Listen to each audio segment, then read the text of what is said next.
2 minute বসো না, 2 minute বসো। তোমার এত তাড়াহুড়া লাগছে কেন? 2 মিনিট বসো। মানে বাড়ি যাওয়ার জন্য এরকম পাগল কেউ হয়?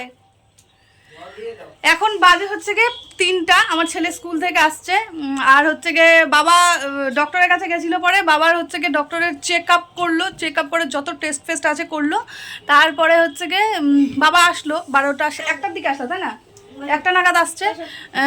আসছের থেকে আমার বাবা শুরু করছে, আমি আর থাকবো না, আমি হচ্ছে গিয়ে চলে যাচ্ছি। আমার চান টানও করতে চাইছিল না মনে হয় ফার্স্টের দিকে, যে আমি ওইভাবেই বেরোয় যাব। কিন্তু সকাল থেকে খায়নি, টেস্ট না খাইয়েছিল। তো করতে করতে আমার এইদিকে ঘরের অবস্থা তো বেহাল হয়েছিল, আমি স্নানও করিনি। তো বাবার জন্য একটুখানি তাড়াহুড়ো করে রান্না করছিলাম, যে তাড়াহুড়ো করে রান্নাটা করে নেই, যে আইসে নিয়ে একটুখানি সেদ্ধ ভাতটা যেন খাইতে পারে। আমার বাবা যে বাড়িতে যাওয়ার জন্য ব্যতিব্যস্ত হচ্ছে, মানে মেয়ের বাড়িতে আর থাকতেই চায় না, মেয়ের বাড়িতে আমার বাবা থাকতেই চায় না। আমার বাবা প্রথম যখন আসতো আমাদের বাড়িতে, তখন বলতো মেয়ের বাড়িতে 1 রাত খুব জোর থাকতে হয়, 1 রাতের বেশি 2 রাত থাকতে হয় না। আর এখন অসুস্থতার কারণে তবু জোর করে একটুখানি রাখছি। তো এই যে খাওয়া দাওয়া মানে খায়নি ভালো করে, খানিকটা তো নষ্টই করে দিছে। জল দিচ্ছি আমি, একটুখানি জল দেই। হ্যাঁ আচ্ছা আমি দিচ্ছি, তোকেও জল দিব, দাদুকেও জল দিব, তোকেও জল দিব। দাঁড়া,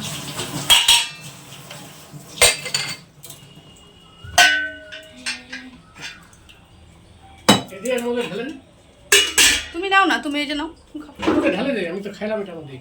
তো কি হয়েছে? তুমি তো অচ্ছুত, এইভাবে জল অচ্ছুতদেরকে যেভাবে জল মানে দূর থেকে উঁচু করে করে দেয়, আমাকে বলছে এর মধ্যে ঢালে দেয়। মানে ওই গ্লাসটাতে আমার বাবা ভাত খাওয়ার সময় জল খেয়েছে, তো তাই বলছে ওই গ্লাসটাতে ঢালে দে। তো ওই যে দিলাম। এখনই জল না, তুমি আমের চাটনি খেয়েছো না, একটু পরে খাও। ও যাই হোক, ওই যে পীযুষকে বললাম যে হচ্ছে গিয়ে খাওয়া দাওয়া হয়েছে, কোনো রকম একটু নাকে মুখে খেলো, খাওয়া দাওয়া করে নিই। পীযুষকে বললাম যে তুমি একবারে বাবাকে বাস স্ট্যান্ডে পৌঁছে দাও, পৌঁছে দিয়ে তারপরে তুমি অফিসে চলে যাও ওদিক থেকে। তো বাবা যাচ্ছে, বাবাকে প্রচণ্ড হারে থাকতে বলে, আমার ছেলে তো যেতেই দেবে না, বারবার কান্নাকাটি শুরু করে দিয়েছে। আমার ছেলে রাগারাগি করছে।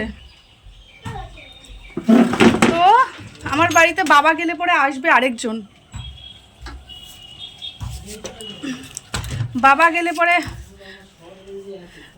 গেলে পরে আসবে হচ্ছে গিয়ে আরেকজন, দেখাবো না। তোমার বারবার ফোন আসছে। মা দেখে শুনে থাকিস তো ওই যে টাটা দাদু, টাটা টাটা বাবা বাই, ভালো মতো থাকো, কথা শুনো। হ্যাঁ টাটা টাটা, কথা শুনো। হ্যাঁ এখনো বলছে ওকে, ও যাইতে দিবে না আমার বাবাকে।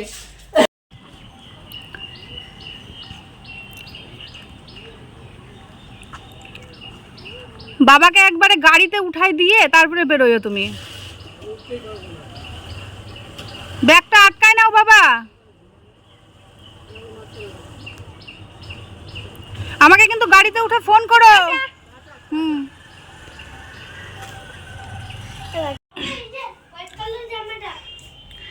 চলে গেল বাবা।